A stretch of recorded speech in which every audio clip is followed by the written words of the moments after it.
Wabarakatuh. Perkenalkan, nama saya Tito Nur Arif. Pada kesempatan kali ini saya akan menjelaskan simulasi numerik pada graf fisika. Simulasi ini menggunakan metode numerik untuk membantu menghitung dan memvisualisasikan gerak suatu benda.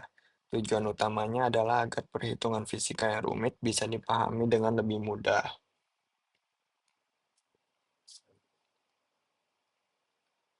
Dalam fisika, banyak peristiwa seperti gerak benda jatuh bebas atau gerak lurus yang sulit dihitung secara langsung. Jika dihitung manual, prosesnya bisa panjang dan rawan kesalahan. Oleh karena itu digunakan metode numerik dan simulasi komputer. Bayangkan kita menjatuhkan sebuah bola dari ketinggian tertentu. Pertanyaan yang bisa timbul adalah ketika 0,2 detik posisi bola tersebut ada di mana. Lalu setelah 0,8 detik posisi bola tersebut ada di mana lagi. Biasanya kita memakai rumus fisika gerak jatuh bebas untuk mengetahui jawaban dari pertanyaan barusan. Dalam fisika, gerakan benda ini dihitung menggunakan persamaan diferensial. Namun, untuk menyelesaikannya dibutuhkan rumus yang cukup rumit dan mendalam. Pertanyaan yang timbul berikutnya adalah apakah ada cara yang lebih praktis untuk menghitung hal tersebut? Jawabannya adalah menggunakan metode numerik. Metode numerik adalah cara untuk mendapatkan pendekatan nilai, bukan jawaban yang benar-benar eksak. Meskipun begitu, hasilnya cukup akurat untuk digunakan dalam kehidupan nyata. Metode numerik yang kita pakai adalah deret Taylor. Untuk masalah kita, deret Taylor akan membantu memprediksi posisi bola tersebut.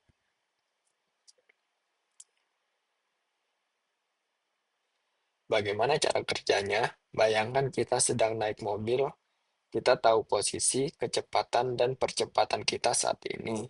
Dengan deret Taylor, kita bisa memprediksi secara akurat posisi kita beberapa detik kemudian.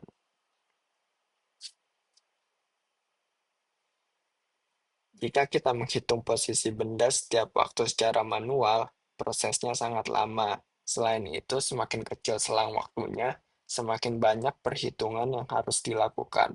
Disinilah simulasi menggunakan oktaf menjadi solusi yang efisien. Kita akan mensimulasikan gerak jatuh bebas dengan kondisi awal yang jelas persis seperti di laboratorium, yaitu variabel-variabel yang ada adalah posisi awal, kecepatan awal, percepatan gravitasi, dan rentang waktu. Tujuannya adalah menghitung posisi benda di setiap titik waktu dalam rentang tersebut.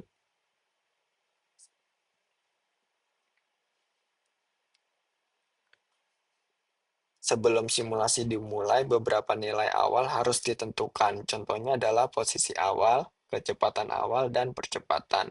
Nilai-nilai ini menjadi dasar untuk menghitung gerak benda pada waktu berikutnya.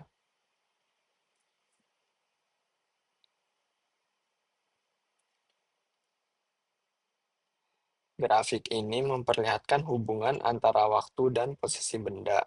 Kita bisa mengetahui bahwa nilai posisi tersebut terus bertambah seiring waktu.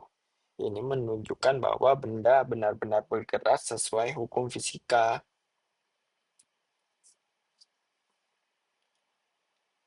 Nah, tabel berikut adalah tabel yang sudah disederhanakan dari jurnal sumber.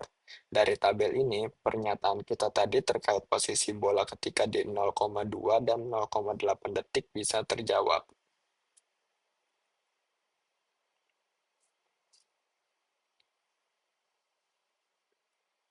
Hasilnya terlihat bagus, tapi apakah benar-benar akurat? Untuk mengetahuinya kita butuh pembanding, yaitu dengan rumus fisika yang setengah kali G kali T pangkat 2. Kita akan membandingkan hasil perhitungan deret Taylor kita dengan hasil rumus pasti ini. Selisih antara keduanya disebut error. Semakin kecil errornya, semakin bagus metode kita. Tabel ini, ah, dari pertanyaan tadi yang timbul, apakah errornya besar atau kecil, tabel ini membuktikan hasilnya sangat akurat. Tabel ini membandingkan hasil numerik prediksi dengan hasil analitik, yaitu rumus fisika tadi, yang jawaban pasti untuk menghitung tingkat errornya. Kesalahannya relatif di angka 2%.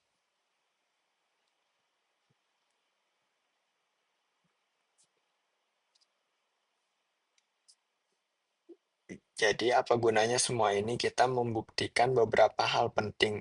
Pertama adalah deret Taylor itu efektif. Metode ini berhasil mengubah masalah fisika yang kompleks menjadi serangkaian perhitungan sederhana. Hasilnya juga akurat. Prediksi yang dihasilkan memiliki tingkat kesalahan yang kecil dan dapat diterima untuk banyak aplikasi. Ini Octave ya harusnya. Octave juga mempercepat proses perhitungan. Tanpa alat komputasi seperti Octave, proses ini akan mungkin jauh lebih sulit dan lambat.